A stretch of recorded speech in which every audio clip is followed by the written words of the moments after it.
Guys, have a good day. Today I'm going to share with you about my learning in the subject speech and theater arts. Coding. Uh, this subject in module 1 is talking about the importance of speaking, the core concepts of communication, and also the segmentals and suprasegmentals. So this short discussion I will share with you about what is my learning here. So the first is we go in the importance of public speaking. So the importance of public speaking, we can able here to develop ourselves on how to speak well, like for to develop our professional, what I mean is professional development, career development, can improve learning communication skills, public speaking, and personal development, gain confidence, and benefits others. So this is the one of importance in public speaking if we do ourselves practicing exposing in the public. So for the purpose that ourselves having a confidence, and not only that, and also to develop. So and the next one is we go and the core concepts of communications. The core concepts of communication have three kinds of communication, which is the process of communications, and the levels of communication, and the modes of communications. Okay. So we go first in the process of communications. The process of communications, we able to understand here what is the processes. So for like we have an example here. There's a sender of a message and put the thought into words and encode to the message, and then the recipient of a message comes out of your mouth, and then it is decoded or processed by the recipient, then decides on the meaning of your words as a result of the decoding. So which means there has a process. I think we go first in sender, then you encode the message, then and then the receiver that going to maybe to read your message, and which we call that is the decoding. No, okay. So okay. So and the next is when your words when me hear your words correctly but misunderstood their meaning, misunderstood before your words are even formed between you and your, when this happens, it's called noise. For like example, like your message, you something you send something, a message for him or her, but he or she didn't understand, so we call that noise, based on here the process of communications. And if he or she not clear on your message, she or he may stop you and say wait. For example, mo na siya wait, mo react siya, he or she react through your what you have message onto him or her, and then this is called feedback. Manin mo gayong gaganina, kung mag-react na gaya siya, mo na siya ang feedback.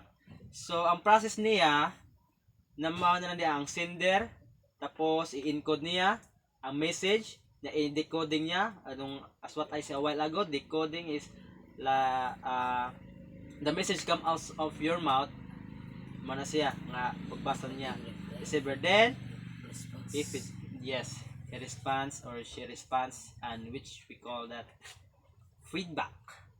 So the next is the channel. The next is the channel, is the medium. So this is also the part of the process of communications. the channel. So by which the message travels, newsletters, one-on-one meetings, town halls, video conferencing, all of these are channels of communications. And now let's move forward. And now let's move forward in the levels of communication. So the levels of communication, yes, takes 5 of levels.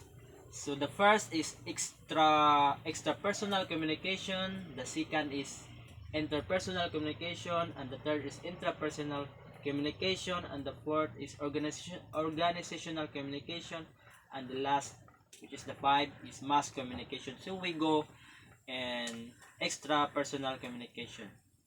If we say extrapersonal communication, when communication is done with non-human entities nga nakig-deal ta, nakipag-ugnayan ta sang dili, example mga non-human, so klaro kayo, obvious nga dili tao, so it is called to be extrapersonal communication. So the perfect coordination and understanding between human and non-human entities, the result of extrapersonal communication. Ang isa ni ana, one participant use sign language and the other is verbal. For example, ikaw ding example, di ka human, siya human. Oh. Tato pa, ang imo lang magamit, the only thing you can able to use is sign language. And the human is verbal. Mana siya. So the next is, the second is interpersonal communication. So the interpersonal communication involves two parties, a sender and receiver.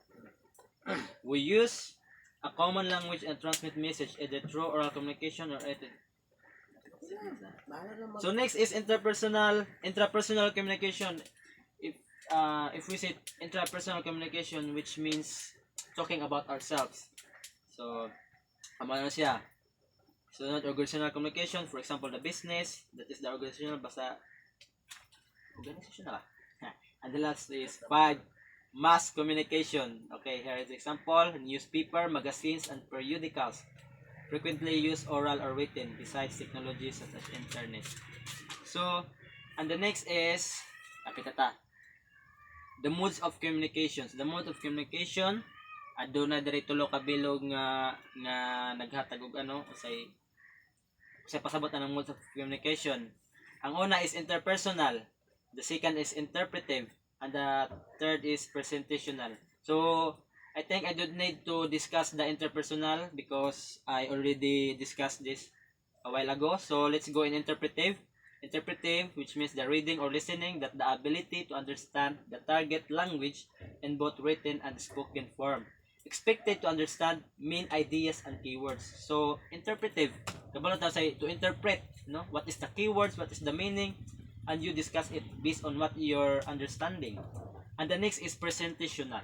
The presentational is, for example, you students, we as a students, allows the students to allow us to plan and rehearse what we'll write or say. Okay, and the last is the last na siya. Segmentals. If we say segmentals, kabalo na kanang segmentals.